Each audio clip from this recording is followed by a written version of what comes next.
আমাকে অস্বীকার করলো সে ছাড়া। সাহাবাদের প্রশ্নে আবার বললেন যে আমাকে অনুগত করলো সে আবার অনুসরণকারী, আর যে ব্যক্তি আমাকে অস্বীকার করলো অবাধ্য হলো ওই ব্যক্তি হলো অস্বীকারী। তাহলে একটু বুঝবার দরকার, আল্লাহ পাক কোরআন দিয়েছেন নবীর উপরে, নবী ওই কোরআন মানুষকে শুনিয়েছেন। আবার নবীর আনুগত্যের কথা কোরআনে আল্লাহ বর্ণনা করেছেন। সর্বোপরি মুহাম্মাদুর রাসূলুল্লাহ সাল্লাল্লাহু আলাইহি ওয়াসাল্লাম জানিয়েছেন, মান আতাআনি ফাকাদ আতা আল্লাহ ওয়া মান আসানি ফাকাদ আসা আল্লাহ, আও কামা ক্বালা আলাইহিস সালাম। প্যারা নবী মুহাম্মাদুর রাসূলুল্লাহ সাল্লাল্লাহু আলাইহি ওয়াসাল্লাম জানিয়েছেন, যে ব্যক্তি আমার অনুসরণ করলো সে ব্যক্তি আল্লাহ পাককে অনুসরণকারী হলো, আনুগত্যশীল বান্দা হলো।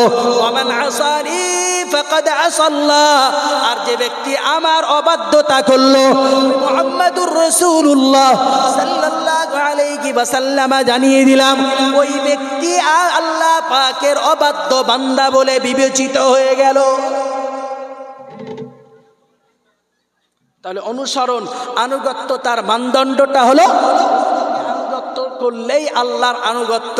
রসুলকে নিলে পরেই আপনার জীবনে কোরআন মান্যতা দিতে পারবেন, তার আগে নয়। শুধু একজন জান্নাতে যাবে না যে রসুলকে অস্বীকার করেছে। কয়টা মানুষ রসুলের আনুগত্য করতে পেরেছে? হাজার হাজার মানুষের জীবন দেখলে বোঝা যায়। সাধারণ মানুষ তো অনেক দূরের কথা, বহু উলামায়ে কেরাম যারা এই মঞ্চগুলিকে কাঁপিয়ে তুলেন, বললে তো খারাপ হই, না বললে তো আল্লাহ পাকের কাছে ধরা পড়ে যায়। বলবো না, বন্ধ করে দেবো। বললে তো মানুষের কাছে খারাপ, আর না বললে আল্লাহর কাছে তো ধরা পড়তে হয়। যারা মানুষকে শোনাচ্ছে যদি তারাই কোরআনটাকে শুদ্ধভাবে পড়তে না পারে তাহলে ইতাআতটা করবে কিভাবে? জোর করে বলেন। বড্ড চুপচাপ, খিদে লাগছে নাকি আপনাদের? বিরাট একটা চুপচাপ। আমি সেই প্রথমতে দেখতেছি, তা আমি বলি সবাই মুরব্বী শ্রেণীর মানুষ, ঘা গুঁতো দিয়ে লাভ নেই। আমি বলে গুঁতো দিতে পারি ভালোই, আমার চুপচাপ বসে থাকলে ভালো লাগে না। যাই হোক, আমার সময় একদম সর্বশেষের দিকে এসে গেছি। সম্ভবত মাওলানা মুসা কালিম সাহেব হুজুর তিনিও এসছেন আপনাদের কাছে, তিনি আসবেন খুব স্বল্প সময়ের ভিতরে। আমার বক্তব্যের শেষ দিকটা হলো এটাই বলতে চাইছি যে যদি আনুগত্য করতে হয় তাহলে যাদের কাছ থেকে শিক্ষা নেব এই ভিতরের মানুষগুলোই যদি তাদের ভিতরে কোরআন শুদ্ধতা না থাকে তাহলে আনুগত্যটা করি কার?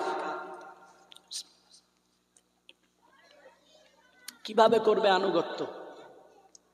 ও হুজুর যেমন কোরআন পড়তে জানে না, ও হুজুরের ভক্তরাও জানবে যে হুজুর পড়তে পারে না, তা আমার কার পড়ে লাভ আছে? শুনতেছেন নাকি? যে যেমন হুজুর হবে তেমন ভক্ত হবে, হবে না? হবে না? যেমন হুজুর হবে তেমন ভক্ত হবে। তো যিনি কোরআন পড়তে জানেন না উনি মানুষকে কি দিয়ে শোনাবেন? ওই তো রসুলের হাদিস যে শ্রেষ্ঠ কিতাব হলো আল্লাহ পাকের কিতাব। সুবহানাল্লাহ। শ্রেষ্ঠ কথা হলো রসুলের এই বাক্যগুলি। তো তাই যদি হয় তাহলে হেদায়েত রয়েছে। ইন্না খায়রাল হাদি হাদি মুহাম্মাদিন সাল্লাল্লাহু আলাইহি ওয়াসাল্লাম, যে মুহাম্মদ সাল্লাল্লাহর ওই পথ প্রদর্শনের ভিতরেই মানুষের জন্য হেদায়েত রয়েছে। সুবহানাল্লাহ। যারা কোরআনটাকে এখনো ভালো করে শুদ্ধ করতে পারেনি তারা ইতাআত করবে কি দিয়ে? প্যারে হাজিরিন, মনে রেখে দেওয়া দরকার, যদি ইতাআতটাকে বলতে হয় তাহলে নামাজ তো পড়তেই লাগে। নামাজ না পড়লে ইতাআতকারী তো সাব্যস্ত হয় না। যে ব্যক্তি নামাজ পড়বে নারী পুরুষ, ওকে তো কোরআন শেখাই লাগবে। এক নম্বরের আনুগত্য তার বাইরে হলো ওটাই, যে শ্রেণীর মানুষেরা কোরআন জানে না ও নামাজ পড়ে কি দিয়ে? আর যে কোরআন না জেনে নামাজ পড়ে ওর তো নামাজ হয় না। আবার গোড়ার কথা ফিরিয়ে আনছি, কারি সাহেবের কোরআন শুনেছি, আর কোরআন শুনে অন্তরে ভালো লেগেছে, নারায়ে তাকবীর আল্লাহু আকবার দিয়েছি। আমি বলেছি না দম ধরে পড়েছে, তার কষ্ট হয়েছে, আপনি ওটা দেখে আপ্লুত হয়েছেন, সুন্দর কণ্ঠ দিয়ে পড়েছেন, ওটা দেখে আপ্লুত হয়েছেন। একবারের জন্য অন্য কথা বলতে চাই না, বলবার বিষয়বস্তু হলো ওই জায়গাটায় উনি পড়ে দিলেন, আপনি শুনলেন, বলুন না এর থেকে শিক্ষাটা কি নিলেন? যদি যদি বলতে হয় যে কারি সাহেবের কাছ থেকে শিক্ষা নেব, তাহলে প্রথম শিক্ষাটা কারি সাহেব দিয়েই গেলেন যে আপনি একজন ইমানদার হিসাবে আপনার কোরআনটাকে শুদ্ধ করা লাগবে। বাট্টা কথা আর নয়। যত মানুষ এখানে বসেছেন, মাইকের আওয়াজ যারা শুনছেন, তাদের কাছে আমার অন্তর থেকে দাবি হলো এই জায়গাটায়, অন্তর থেকে দাবি হলো এই জায়গাটায় আগে কোরআনটাকে শুদ্ধ করি, এরপরে ওয়াজ শুনি। আগে কোরআনটাকে শুদ্ধ করি, এরপরে কারি সাহেবের কেরাত শুনি। আগে কোরআনটাকে শুদ্ধ করি, তবেই আমি নামাজে দাঁড়াই। আমি নামাজ পড়বো, কোরআন পড়তে জানি না, আমার নামাজ তো হবে না, হবে না, হবে না। তাহলে আল্লাহ পাকের আনুগত্যতার জায়গায় প্রথমেই তো আমি ঘাটতি ঘটালাম।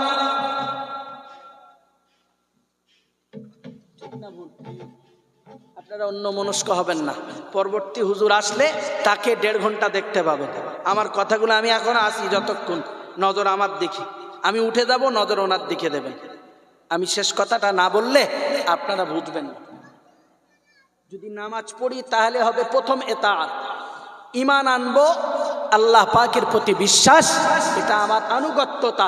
এরপরে আমি ঈমানদার আনুগত্যতা সাব্যস্ত করবার জন্য আল্লাহ পাকের কুদরতি পায়ে আমি সিজদা করব। সুবহানাল্লাহ। আর একটু জোরে বলুন সুবহানাল্লাহ। ওটি হলো নামাজ। যে কোরআন জানে না তার জন্য ওই এতাআতটা কি হলো? প্যারে হাজিরিন, মনে রাখুন, তাহলে প্রথমেই যদি ওই এতাআতটা বাদ যায়, বাকিগুলিতে এখন অনেক দূরের কথা। আমি প্রথম থেকেই যদি আমার প্রথম ঘরটা খালি হয়, তাহলে বাকিগুলো মানবার কথাই আসে না। আসে? সবাই জানি নামাজ পড়েছি মানে ইমানদার, নামাজ পড়েছি ইমানদার। তো নামাজ কবুল হলে আপনি ইমানদার, নামাজ কবুল হলে তবে আল্লাহর কাছে সওয়াব। তো আপনি যে কোয়ালিটির নামাজ পড়ছেন ওই কোয়ালিটির নামাজ তো আল্লাহ নেবে না। কি আমি যে কোয়ালিটির নামাজ পড়ছি ওই কোয়ালিটির নামাজ কি আল্লাহ নেবেন? বলতে যদি হয় তাহলে বলার চাইতে করে দেখানোটা মনে হয় বেশি ভালো হবে। আগে নিজেদের জীবনে ওই আনুগত্যশীল তৈরি হই, যে আনুগত্যতার কারণে আমার প্রথম ঘরটাই খালি যাবে না। দেশময় কঠিন অবস্থা, গোটা দুনিয়ার চিত্রটা কঠিন। জাতিকে যদি বাঁচতে হয়, জাতিকে যদি নাজাত পেতে হয়, এ জাতিকে যদি আল্লাহ পাকের রহম পেতে হয়, তাহলে সেটি কোরআন পড়বার ভিত্তিতে, কোরআন মানবার ভিত্তিতে, আল্লাহ এবং তার রসুলের আনুগত্যতার ভিত্তিতে। সুবহানাল্লাহ। তাছাড়া নাজাতের রাস্তা নাই, নাই, নাই। আপনি দান করবেন সেটা নফল, জাকাত দিবেন ওটা ফরজ আপন জায়গায়। আপনি দান করবেন, জাকাত দিবেন, নামাজ পড়বেন না, আপনি একটা পালন করলেন, বাকি 4টে বাদ। আপনি টাকা থাকলে হজ করবেন, জাকাত দেবেন, 2টি করলেন, এখন আপনার জন্য 3টে বাকি। আপনি রোজা রাখতে পারলেন না, আনুগত্যতার একটা ঘাট খালি। আপনি সালাত আদায় করলেন, কোরআন জানলেন না, নামাজ হলো না, আপনার আনুগত্যের ঘাট খালি।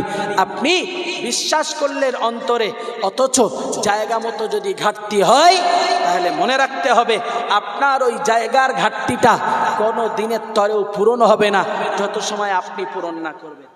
সম্মানীয় হাজিরিন, লম্বা কথা আর বলতে চাই না, শুধু এতটুকুই দাবি, আজকের যারা এখানে বসেছেন, যার যে পরিস্থিতিতেই হোক, বক্তব্য আজকের এই জায়গাটাই কোরআনটাকে একটু শিখবার চেষ্টা করুন।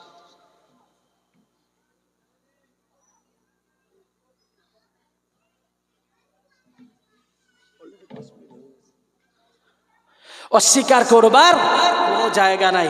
এই জন্যেই বলি যে নিজের জীবনটাকে অন্তত এই অন্তিম পর্যায়ে মনে করুন এটা আপনার শেষ দিন। ভাবুন এটা আপনার শেষ দিন। কোরআন ছাড়া আপনার জীবন তো পার হতে পারে না, কোরআন ছাড়া আপনার জীবন তো কোনো জায়গাতে যে দাঁড়াতে পারে না। এজন্যই আপনাকে বলি যে আল্লাহর রাস্তে একটু কোরআনটাকে শিখবার চেষ্টা করুন। কোরআন শিখলে আপনার জন্য ক্ষতি নাই, কোরআন শিখলে ক্ষতি নাই। যে ব্যক্তি কোরআন শেখে, যে ব্যক্তি কোরআন শিক্ষা করে, আল্লাহ পাকের কোরআন জানিয়ে, আল্লাহ পাকের নবী জানিয়েছেন, যদি কোনো ব্যক্তি কোরআনের আয়াত তেলাওয়াত করে, মান ক্বারা হারফাম মিন কিতাবিল্লাহ আল্লাহ পাকের রাসূল জানিয়েছেন যে ব্যক্তি আল্লাহর কোরআনের একটি আয়াত তেলাওয়াত করে, আল্লাহ পাকের নবী মুহাম্মদুর রাসূলুল্লাহ সাল্লাল্লাহু আলাইহি ওয়াসাল্লাম জানিয়েছেন আল্লাহ পাক একটি অক্ষরের বিনিময়ে 10টা নেকি নসিব করেন। আর একটু আসতে হবে, সুবহানাল্লাহ। একটা অক্ষর বললে কয়টা? 10টা। কোরআন শরীফের বিভিন্ন সূরা শুরুতে আছে আলিফ লাম মিম, আছে না নাই? আছে না? কোথাও আছে আলিফ লাম মিম, কোথাও আছে হামিম, কোথাও আছে আলিফ লাম র। দেখি শব্দগুলি জড়ানো, একটা শব্দ না তিনটে শব্দ? দেখছি তো একটা, তা তিনটে হলো কেমনে? আল্লাহ পাকের রাসূল ওটাই জানিয়েছেন উম্মাতের নাজাতের জন্য, উম্মাত যাতে সওয়াবে বেশি হকদার হয়। তিনি বলেছেন লা আকুলু, আমি বলি না আলিফুন, আমি বলি না আলিফ লাম মিম হারফুন। আল্লাহ পাকের রাসূল জানিয়েছেন আকুলু, আমি বলি আলিফুন আরফুন ওয়া লামুন হারফুন ওয়া মিমুন আরফুন। জোরে বলুন সুবহানাল্লাহ। তার অর্থ হলো এটাই, তুমি এই তিনটে অক্ষর পড়লে পরে তোমার 10টা নেকি হবে না, হবে না, হবে না, বরং ওই তিনটি অক্ষর পড়বার বিনিময়ে আল্লাহ পাক রব্বুল আলামিন তোমার নামায় আমলে 30টি নেকি লিপিবদ্ধ করে দেবেন। আর একটু খুশি হয়ে বললেন একটা পড়বা 10টা, ওই জড়ানোগুলি দিয়ে উল্লেখ করেছেন, বাকিগুলো তো একটা একটা ঠিকই আছে, কিন্তু এইগুলি জড়ানো বলেই উল্লেখ করে দিয়েছেন। আমি রাসূল বলি প্রত্যেকটি একটা একটা শব্দ যাতে আমার উম্মতের জন্যে অতি সহজ হয়, সওয়াবটা আমার উম্মত বেশি অর্জন করতে পারে। সুবহানাল্লাহ। এটি রাসূলের নির্দেশ। কোরআন যদি তেলাওয়াত করি তাহলে প্রত্যেকটা সওয়াবের শব্দের বিনিময়ে আমি 10টা করে নেকি পাচ্ছি। মুহাম্মাদুর রাসূলুল্লাহ সাল্লাল্লাহু আলাইহি ওয়াসাল্লাম আরো জানিয়েছেন, ও দুনিয়ার মানুষ তোমরা মনে রাখো, আমি আল্লাহ পাকের রাসূল বলছি, যে ব্যক্তি আল্লাহ পাকের কোরআনের আয়াত তেলাওয়াত করবে, যে ব্যক্তি আল্লাহ পাকের কোরআনের আয়াত তেলাওয়াত করবে, শুধু 10টা নেকি হবে তাই নয়, আল্লাহ পাক রব্বুল আলামিনের নবী জানিয়েছেন তার জীবনের ওই এক একটা শব্দের বিনিময়ে 10টা করে নেকি যদি হয়, তিনটি অক্ষর পড়লে 30টা হলে 30টা নেকি যেমন দেবেন, 30টা গুনাহ খতাকে আল্লাহ মাফ করে দেবেন। পরের অংশে রাসূল আবার জানিয়েছেন শুধু আল্লাহ পাক রব্বুল আলামিন 30টি গুনাহ মাফ করবেন তাই নয়, ওই 30টি শব্দ নেকির বিনিময়ে আল্লাহ পাক 30 রকমের মর্যাদা বৃদ্ধি করে দেবেন। বুঝি নাই মর্যাদা কি বৃদ্ধি হবে, যেটি আমরা অন্তরে হয়তো চাক্ষুষমান দেখলে বুঝি না। নেকি কমা বাড়া সেটা তো আল্লাহর কাছে, কিন্তু চাক্ষুষমান তো এটা বুঝি না। চাক্ষুষমান ওইটাকে বুঝি যেটি আমরা হাতে নাতে পারি। বাঙালির চিত্র আর অবস্থা হলো এটাই, হাতে নাতে দিলে আসি, না দিলি নাই। নাকি জান্নাত যদি বলে তা আল্লাহর একটু দেখাতে হবে যে তোমার জন্য এটা আছে, তাই না? এটাই তো ইমানদারের চিত্র, যে জান্নাত যদি বলে আল্লাহ এক্ষুন দেখাও, যদি বলে আল্লাহ তুমি দান করলে আমি আল্লাহ পাক রব্বুল আলামিন তোমার জন্য কি দেব, তুমি দান করলে আমি আল্লাহ তোমাকে বাড়িয়ে দেব। আজকের দান করেছে ওর কালকে 1 লাখ টাকা। কথা ঠিক বলছি তো না? আল্লাহ পাকের কোরআন জানিয়েছে ইন্নাল্লাযীনা ইয়াতলুনা কিতাবাল্লাহি ওয়া আকামুস সালাহ وأنفقوا مما رزقناهم سرا وعلانية يرجون تجارة لن تبور ليوفيهم أجورهم ويزيدهم من فضله।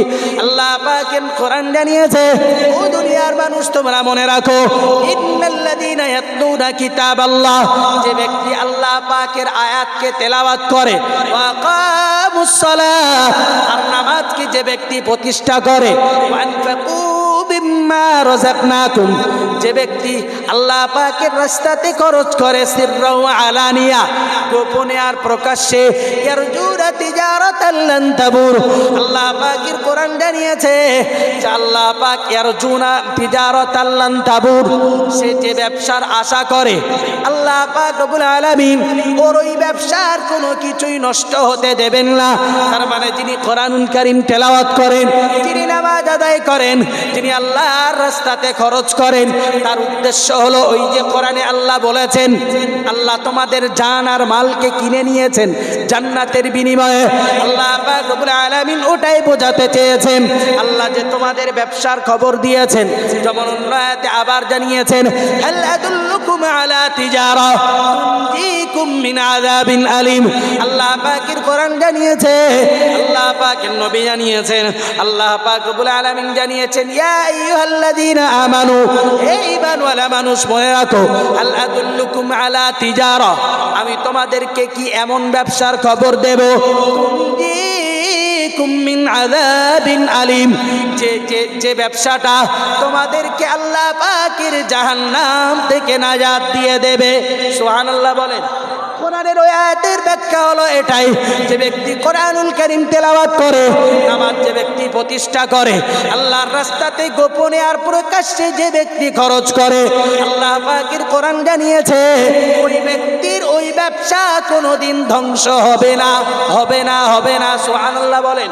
পরের অংশে আবার জানিয়েছেন ইউওয়াফিয়াহুম উজুরাহুম ওয়া ইয়াজিদাহুম মিন ফাদলি, আল্লাহ পাক রব্বুল আলামিন জানিয়েছেন শুধু ব্যবসা ক্ষতি ধ্বংস হবে না এটা তো নয়, ব্যবসা তো ধ্বংস হবেই না, বরং পরে আবার জানিয়েছেন লিওয়াফিয়াহুম উজুরাহুম, আল্লাহ পাক রব্বুল আলামিন তার পারিশ্রমিক, তার উজরাত, তার পুরস্কার তাকে প্রদান করবেন। ওয়া ইয়াজিদাহুম মিন ফাদলি, আর যতটা পরিমাণে সে দিয়েছে, যতটা পরিমাণ নামাজ পড়েছে, যতটা পরিমাণ কোরআনুল কারীম তেলাওয়াত করেছে, আল্লাহ পাক রব্বুল আলামিন তার চাইতে অধিক পরিমাণে তার আমলে আল্লাহ লিপিবদ্ধ করে দেবেন। আর একটু খুশি হয়ে আর কি চাই, আর কি চাই? যেখানে আল্লাহ বলছেন কোরআন তেলাওয়াত করবা, নামাজ পড়বা, আমার রাস্তাতে তোমার হাতকে সম্প্রসারিত করবা গোপনে প্রকাশ্যে, আমি আল্লাহ তোমার ওই ব্যবসাকে যেমন ক্ষতি হতে দেব না, তেমন মনে রাখো তোমার পুরস্কার আমি আল্লাহ যেমন পূরণ করব, তোমার আমি আল্লাহ যে ওয়াদা করেছি সেটা যেমন তোমাকে পূরণ করব, সর্বোপরি মনে রাখো যতটা করেছো তার চাইতে অধিক পরিমাণে তোমাকে দান করা হবে। তাহলে এটা যদি হয় কোরআন পড়ার পুরস্কার, এটা যদি হয় কোরআনুল কারীম তিলাওয়াতের পুরস্কার, এটা যদি হয় নামাজ পড়বার পুরস্কার, এটাই যদি হয় দান সদকার পুরস্কার, তাহলে মনে রেখে দেওয়া দরকার যে নিশ্চিত দুনিয়ার এই জিন্দেগির তুলনায় ওই জীবনটা অনেক উত্তম এবং শ্রেষ্ঠ। সুবহানাল্লাহ। কি কথা বুঝতেছেন নাকি? অন্য আয়াতে আল্লাহ পাক রব্বুল আলামিন আবার জানিয়েছেন ওয়ায়াসিদুল্লাহুল্লাযীনা ইহতাদাউ হুদা বাকিয়াতুস সালিহাতু খায়রুন ইনদা রাব্বিকা তাওয়াবা ওয়া খায়রুন আমালা। আল্লাহ পাকের কোরআন জানিয়েছে ওয়ায়াসিদুল্লাহুল্লাযীনা ইহতাদাউ হুদা, যে ব্যক্তি আল্লাহর হেদায়েত কামনা করে, আল্লাহ পাকের হেদায়েত যে ব্যক্তি পেতে চায়, আল্লাহ পাকের কোরআন জানিয়েছে ওয়ায়াসিদুল্লাহুল্লাযীনা ইহতাদাউ হুদা, আল্লাহ পাক রব্বুল আলামিন তার কোরআনের হেদায়েত, আল্লাহর আনুগত্যতা, ইসলামের প্রতি তার ভালোবাসা, তার হেদায়েতকে আল্লাহ অধিক পরিমাণে শ্রীবৃদ্ধি করে দেন। একটু জোরে সরে বলুন সুবহানাল্লাহ। পরের অংশে আবার জানিয়েছেন ওয়াল বাকিয়াতুস সালিহাতু খায়রুন ইনদা রাব্বিকা তাওয়াবা ওয়া খায়রুন আমালা, যে উত্তম আশাগুলি আকাঙ্ক্ষাগুলি করে, আমি আল্লাহ পাক রব্বুল আলামিন জানিয়ে দিলাম দুনিয়ার এই সমস্ত কিছুর তুলনায় আল্লাহ পাক রব্বুল আলামিন আখিরাতে যে বিষয়গুলি রেখে দিয়েছেন ওইগুলি তার জন্য অবশিষ্ট থেকে যাবে। একটু জোরে সরে বলুন সুবহানাল্লাহ। অর্থাৎ দুনিয়ার এই জিনিসগুলো কামাই করার তুলনায় দুনিয়ার এই জিনিসগুলো অর্জনের পিছনে ছুটতে যে আল্লাহ পাকের আনুগত্যতা, কোরআনুল কারীমের তেলাওয়াত, কোরআনটাকে অন্তরে অনুধাবন, আল্লাহ সম্পর্কে ভাবনা, থেকে দূরে চলে যাওয়া, এই দুনিয়া থেকে দুনিয়ার এই জিনিস অর্জন করতে যে ওই গুণের থেকে যদি দূরে চলে যাও, তবে তুমি মনে রাখো তোমার দুনিয়ার এই জিন্দেগির সব শেষ হবে। ওয়াল বাকিয়াতুস সালিহাত, তোমার নেক আমাল, নেক কাজগুলি তোমার জীবনে অবশিষ্ট রয়ে যাবে। সুবহানাল্লাহ। আজকের এই কথাগুলি যারা এখনো টকবকে যুবক, যাদের হাতে অর্থ সম্পদ আছে, ওলামায়ে কেরামের এই কথা আজকের ডোন্ট কেয়ার, তাদের কানে লাগে না। তাদের জন্যে জোর জবরদস্তি করবারও কোনো কেস আছে নাকি? নাই। আল্লাহর কালামের মানে নির্দেশ হলো এটাই, ওয়াযাক্কির, উপদেশ দিন, ফা ইন্নাদ যিকরা তানফাউল মুমিনিন। ঈমানদার যদি হয় এই উপদেশ তার জন্য কাজে লাগবে। সুবহানাল্লাহ। যতগুলি করেছি উপদেশের ভিত্তিতে, যাতে যুবকরা একটু পরিবর্তন হয়। কারণ রাসূল করিম সাল্লাল্লাহু আলাইহি ওয়াসাল্লামের প্রিয় সাহাবী ওসামা ইবনে যায়েদ রাদিয়াল্লাহু আনহু, যিনি টকবগে যুবক, এরপরেও যিনি টকবগে যুবক মিন্স 17 থেকে 18 বছর বয়স, রাসূল করিম সাল্লাল্লাহু আলাইহি ওয়াসাল্লাম তার পিতৃ হত্যার প্রতিশোধে হযরত যায়েদ ইবনে হারেসার হত্যার প্রতিশোধে একটা যুদ্ধ দলকে পাঠিয়েছেন, যুদ্ধ সৈন্যকে। সেটি হলো রাসূলুল্লাহর যখন অত্যন্ত অসুস্থ সেই সময়ে পাঠাচ্ছেন। মুফাসসিরিনে কেরাম বা মুহাদ্দিসিনে আযম, সর্বোপরি ইতিহাস যারা উল্লেখ করেছেন তারা লিখেছেন হযরত ওসামা ইবনে যায়েদ তখন টকবগে যুবক, তার মানে কি 40 বছর, হার্ডলি বয়স তখন 20 বছরের ভিতরে, তার চাইতে বেশি যদি হয় 25 বছর। তাকে একটা সৈন্য দলের নেতা বানিয়ে পাঠাচ্ছেন শুধু ইসলামের শাসক হওয়ার কারণে, কোরআন মানবার কারণে, কোরআনের আনুগত্যতা করবার কারণে। রাসূল করিম সাল্লাল্লাহু আলাইহি ওয়াসাল্লামের ইতাআতের ভিত্তিতে পাঠিয়েছেন। বলেছেন ওই দলে তখনও রয়েছেন হযরত আবু বকর, সুবহানাল্লাহ, হযরত ওমর ফারুক রাদিয়াল্লাহু আনহু, এই সাহাবাইন রাসূলের এই দুই সঙ্গী যারা উম্মতে নবীর পরে আর উম্মতের সকলের উপরে যাদের শ্রেষ্ঠত্ব দিয়েছেন। সুবহানাল্লাহ। আরেকটু জোরে বলুন সুবহানাল্লাহ। সেই হযরত ওমর এবং আবু বকর সেই দলে। তো লিখেছেন হযরত ওসামা ইবনে যায়েদকে নেতা বানানোর কারণ হলো তিনি যুদ্ধ যেমন করবেন, সর্বোপরি তার পিতাকে হত্যা করা হয়েছে, তার অন্তরটাও একটু প্রশান্তি পাবে। বোঝা যায়নি কি বলেছি?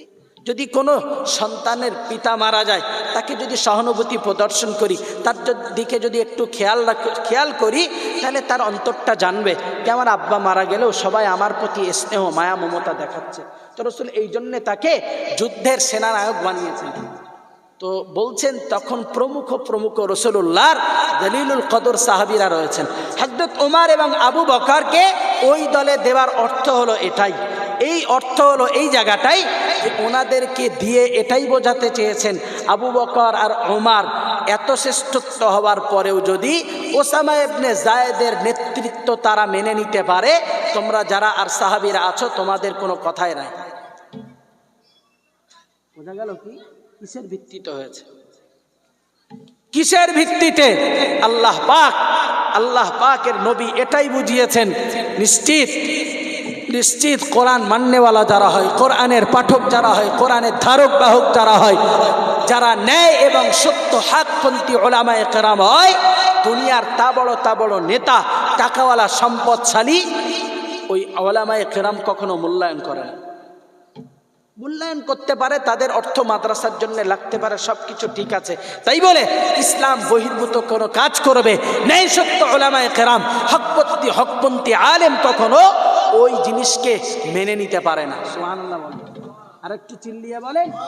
বরং মনে রেখে দেওয়া দরকার যারা কোরআনের পাঠক হয়, কোরআনের ধারক বাহক হয়, ওদের কাছে সবাই মাথা নোয়ায়, তারা কখনো অন্যায়ের কাছে পৃথিবীর কারুর কাছে মাথা নত করে না। সুবহানাল্লাহ।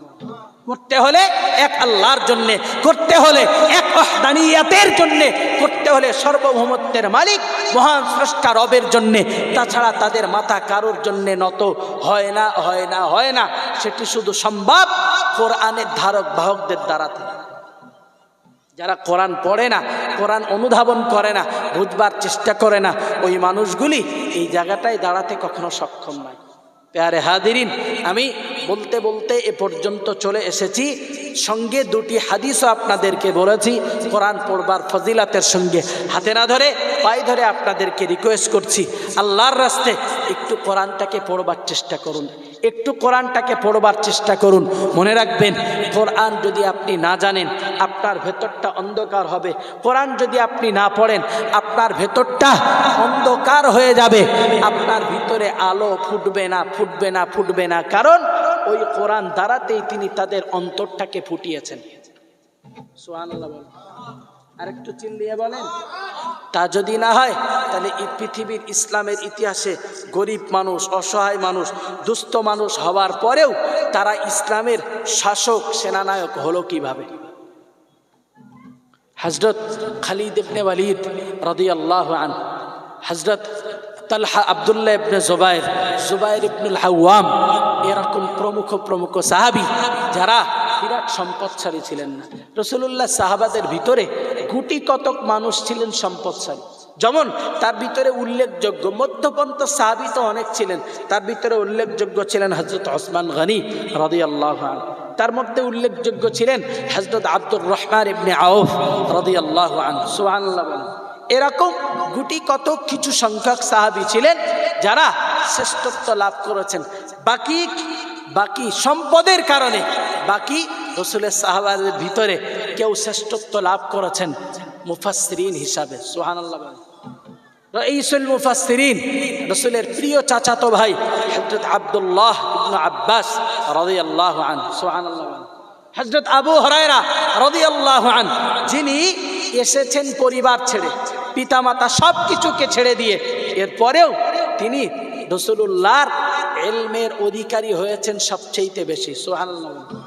হাদিস বর্ণনার ক্ষেত্রে, হাদিসের খিদমতের ক্ষেত্রে হযরত আবু হুরায়রা বিরাট একটা বড় অঙ্কের খিদমত করেছেন, অথচ সম্পদ ছিল না, বিরাট পরিবার ছিল না, বিরাট সহায় সম্পত্তি ছিল না, বিরাট সম্পদশালী তিনি ছিলেন না। এরপরেও তিনি দ্বীনের খিদমত করেছেন। ওই যে হাদিস শরীফে এসেছে না, খায়রুকুম মান তাআল্লামাল কুরআনা ওয়া আল্লামা, তোমাদের ভিতরে আল্লাহ পাক যে ব্যক্তির কল্যাণ চান, কল্যাণ বুঝেন তো, ভালাই চান, আল্লাহ যার ভালো করতে চান, মান তাআল্লামাল কুরআনা ওয়া আল্লামা, ওই ব্যক্তিকে কোরআন শিক্ষা দেন এবং তাকে কোরআন শেখার সুযোগ দেন এবং সেই ব্যক্তি মানুষকে কোরআন শেখান। সুবহানাল্লাহ বলেন। আর একটু জোরসে বলেন সুবহানাল্লাহ। এটাই যদি হয় হাদিসের বক্তব্য, এটাই যদি হয় কোরআনুল কারীমের বক্তব্য, তাহলে আমরা এই পথটা ছেড়ে যাচ্ছি কোথায়? আপনার তো কোরআন নিষেধ করেনি আপনি ব্যবসা করবেন না, কোরআন আপনাকে নিষেধ করেনি আপনি টাকা পয়সা রোজগার করবেন না, কোরআন আপনাকে নিষেধ করেনি আপনি বিল্ডিং বালাখানা বানাতে পারবেন না, কোরআন আপনাকে নিষেধ করেনি আপনি সুন্দরী নারীকে বিবাহ করতে পারবেন না। আপনাকে তো এমন কিছু নিষেধ করা হয়নি যে নিষেধগুলি আপনি দেখাতে পারবেন না। কোরআনের একটা নির্দেশ, রাসূলের হাদিসের একটা নির্দেশ যেটি আপনার মন কবুল করে না, বরং মানুষের মনের চাহিদা অনুযায়ী যেটা মানুষের জন্য কল্যাণ হয় সেইগুলিকেই আল্লাহ কোরআন এবং হাদিসে লিপিবদ্ধ করেছেন। সুবহানাল্লাহ। আর একটু খুশি হয়ে বলেন। অথচ দুনিয়ার মানুষগুলো ভাবে বোধহয় এই পথগুলি সবচাইতে বেশি সমস্যা। ওই নামাজ পড়ো, ওই টুপি পরো, ওই অজু করো, ওই হেন এই সেন এই তেন, নানান তাল, তার কোনো শেষ নেই। ভাই আপনি আসেন না বলে ওটা আপনার কঠিন মনে হচ্ছে। এখন যদি আমার বলে কাল সকালে 1 কাঠা জমির ধান কাটতে হবে, 5 জন থাকবে, তোমারও থাকতে হবে, আমি কি পারবো বলে মনে হয়? আমার কাছে ওই কাজটা বিরাট কঠিন। কেন? আমি করি না তাই।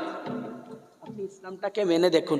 আপনি দুনিয়ার জিন্দগিতে পথ পাওয়ার জন্যে, দুনিয়ার জমিনে শ্রেষ্ঠত্ব পাওয়ার জন্যে আপনি যতটা প্রচেষ্টা করেন, আমি মনে করি আপনি তার আংশিক চেষ্টা করলে সহজেই আল্লাহ পাকের জান্নাত পেয়ে যাবেন। সুবহানাল্লাহ। দুনিয়ার মানুষগুলো ভাই XYZ যে কেউ হন, কি CPM পার্টির হন, কি TMC হন, কি অন্য কোনো যে কোনো স্টেপের হন, ওটা আপন জায়গাতে।